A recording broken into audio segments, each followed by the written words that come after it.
চুরি শুধু অপরাধ নয়, এটি মানুষের আমানত, অধিকার ও সমাজের বিশ্বাসের উপর আঘাত, ঠিক কিনা? আজকে বাংলার জমিনে চুরির বিষয়টা অ্যাভেলেবেল দেখতে পাই কি পাই না। এই যে 2-1 দিন আগে ঘটে যাওয়া পাবনা সদরে যুবদলের এক ভাই আন্ডারগ্রাউন্ড থেকে গরু এবং বিভিন্ন চুরির মালামাল যেটা প্রকাশিত হয়েছে, কিন্তু আল্লাহ রাব্বুল আলামিন এই চুরির বিষয়ে কঠোর সতর্কবার্তা দিয়েছেন কি দেন নাই? চুরির বিচার হওয়া বাংলার জমিনে ধর দরকার আছে না নাই? কিন্তু বড্ড আফসোসের বিষয়, আজকে আমরা চুরির বিচার সঠিকভাবে কোরআন থেকে দিতে পারছি না, বিদায় চুরি কমছে না, ঠিক কিনা?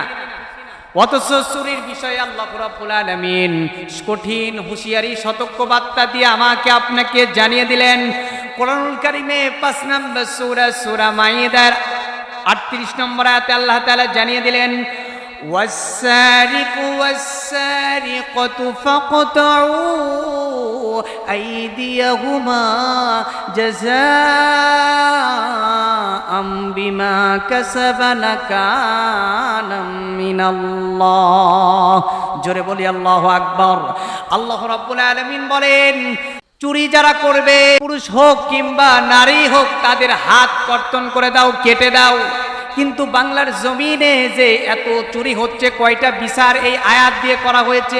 ওপির মহলে যারাই থাকবে, সেটা যে কোনো দলের লোকই হোক না কেন, এই আয়াত সকলের জন্য। চুরি করেছেন মানে ইসলাম আপনাকে শাস্তি দিবে।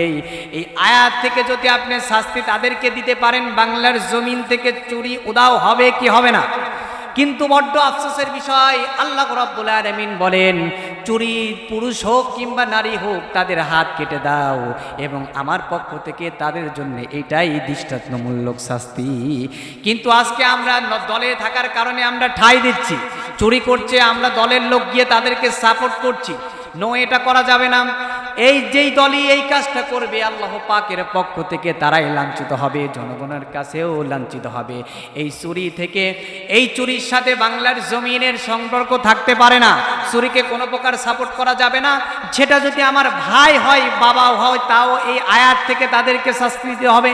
কেননা আল্লাহর ঘোষণা, এই একটা শাস্তি যদি আপনি চুরির বিষয়ে কঠোরতা করে যদি দিতে পারেন, বাংলার জমিন থেকে চুরি উধাও হয়ে যাবে। কিন্তু আজকে আমরা গরু চুরি করেছি, এটা করেছি, ধরা পড়ছি, কিন্তু বড় বড় চেয়ারে যারা চুরি করে, বড় বড় চেয়ারে যারা চুরি করে, যারা এই পদক্ষেপগুলো গ্রহণ করে না, এই আয়াত দিয়ে যদি তাদেরকে শাস্তি দেওয়া হয়, তারা এই আয়াত দিয়ে শাস্তি দেওয়ার কারণে দুনিয়া থেকে চুরিটাও দূরীভূত হয়ে যাবে। কিন্তু আজকে আমরা ক্ষমতা পেয়েছি, আমাদের ক্ষমতা হবে মানুষের জন্য, মানুষের উপকারের জন্য। আমানত হবে, আমরা যে আমানত দায়িত্ব নিব, এটা হবে মানুষের কল্যাণের জন্য, ক্ষমতার অপব্যবহারের জন্য নয়। আমরা ক্ষমতা নিব মানুষের আমানতদারি এবং মানুষের ভালোর জন্য। কিন্তু আজকে আমরা সম্পদ লুটাচ্ছি ক্ষমতা নিয়ে, আসে না নেই? অথচ বিভিন্নভাবে চুরি ভক্ষণ করে যাচ্ছি। অথচ আল্লাহ পাক বলেন, চুরির ঘোষণা দিয়ে দিলেন, সতর্কবার্তা দিয়ে দিলেন, যারাই চুরি করবে তাদের দুনিয়া থেকে হাত কর্তন করে দাও। কিন্তু আজকে আমরা এই আয়াত থেকে আমরা বিচার করতে পারি না, আয়াত থেকে বিচার করতে পারি না। আপনি যে আন্ডারের যেই দলের লোক হন না কেন, এই আয়াত থেকে বিচার আপনার জন্য করতেই হবে।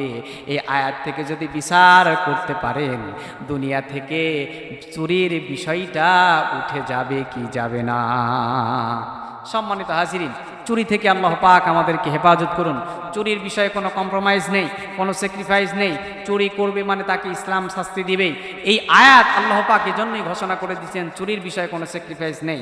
আপনি এই আয়াত থেকে বিচার করবেন, দেখবেন বাংলার জনগণ, বাংলার ইতে চুরি আস্তে আস্তে দূরীভূত হয়ে যাবে। কিন্তু আমরা শাস্তি দিতে পারি না বলে আজকে আমাদের এই হাল দশা। এজন্য চুরিকে কোনো প্রকার সাপোর্ট করা যাবে না।